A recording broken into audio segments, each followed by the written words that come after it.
विभुव्यापकं ब्रह्मवेदस्वरूपम् निजं निर्गुणं निर्विकल्पं निरीहं चिदाकाशमाकाशवासं भजेऽहम् निराकारमोङ्कारमूलं तुरीयं गिराज्ञानगोतीतमीशं गिरीशम् कराळं महाकालकालं कृपाळुं गुणागार संसारसारं नतोऽहम्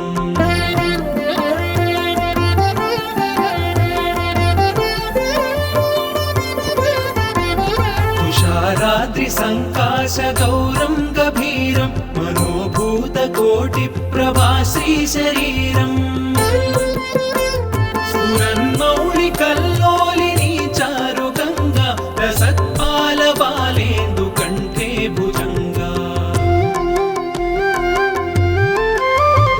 चलत्कुण्डलं भ्रूसुनेत्रं विशालं प्रसन्नाननं नीलकण्ठं दयाळुम् मृगाधीशचर्माम्बरं रुण्डमालं प्रियं शङ्करं सर्वनाथं भजामि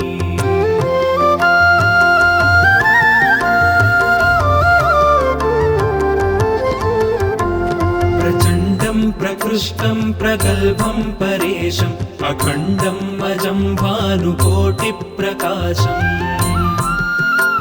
त्रयशूलनिर्मूलनं शूलपाणिं भजेऽहं भवानीपतिं भावगम्यम्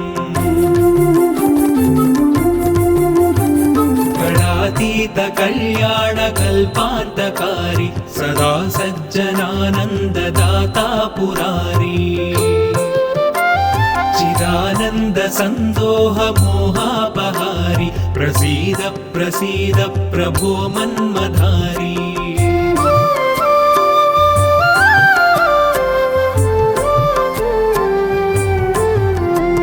न यावत् पुमानाधपादारविन्दं भजन्तीह लोके परे वानराणाम् न तावत् सुखं शान्ति सन्तापनाशं प्रसीद प्रभो सर्वभूताधिवासम् न जानामि योगं जपं नैव पूजां नतोऽहं सदा सर्वदा शम्भुतुभ्यम्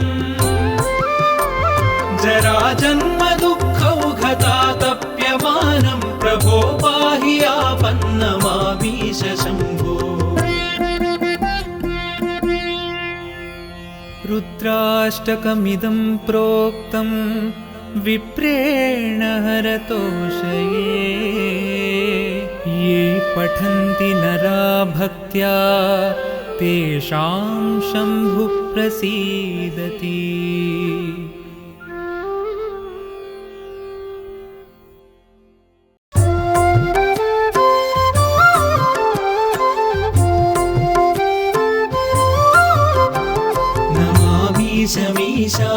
ईशाननिर्वाणरूपं विभुं व्यापकं ब्रह्मवेदस्वरूपम्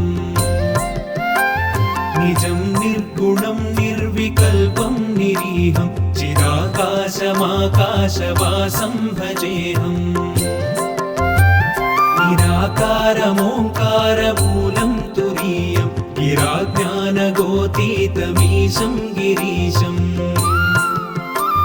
कराळं महाकालकालं कृपाळुं गुणागार संसारसारं नतोऽहम्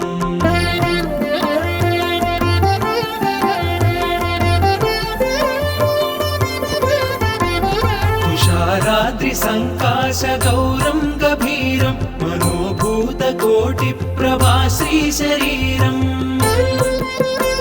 स्फुरन्मौलिकल्लोलिनी चारुगङ्गा रसत्पालबालेन्दुकण्ठे भुजङ्गा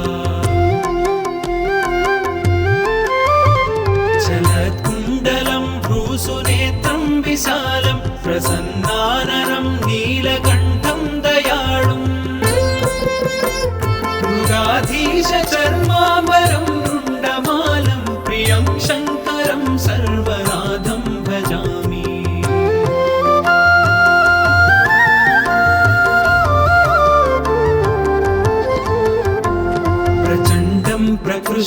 प्रगल्भं परेशम् अखण्डम् अजं भानुकोटिप्रकाशम् त्रयशूलनिर्मूलनं शूलपाणिं भजेऽहं भवानीपतिं भावगम्यम् गणातीतकल्याणकल्पान्तकारी सदा सज्जनानन्ददाता पुरारी चिदानन्दसन्दोहमोहापहारि प्रसीद प्रसीद प्रभो मन्मधारी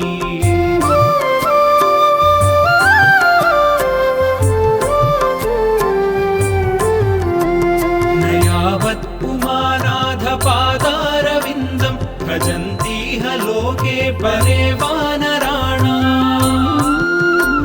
न तावत् सुखं शान्ति सन्तापनाशं प्रसीद प्रभो सर्वभूताधिवासम् न जानामि योगं जपं नैव पूजां नतोऽहं सदा सर्वदा शम्भुतुभ्यम् जराजन्म दुःखौघतातप्यमानं प्रभो पाहि आपन्नमामीश शम्भो रुद्राष्टकमिदं प्रोक्तं विप्रेण हरतोषये ये पठन्ति नरा भक्त्या तेषां शम्भुः प्रसीदति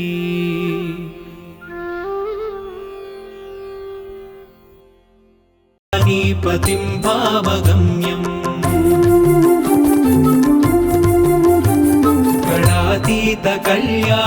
गणातीतकल्याणकल्पान्तकारी सदा सज्जनानन्ददाता पुरारी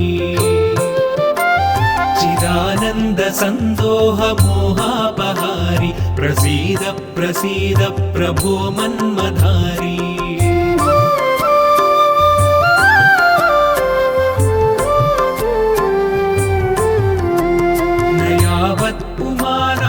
पादारविन्दं भजन्तीह लोके परे वानराणाम्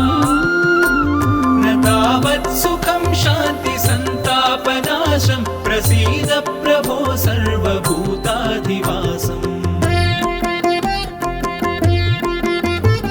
न जानामि योगं जपं नैव पूजां नतोऽहं सदा सर्वदा शम्भुतुभ्यम् जराजन्म दुःखौघतातप्यमानं प्रभो पाहि आपन्नमामीश शम्भो रुद्राष्टकमिदं प्रोक्तं विप्रेण हरतोषये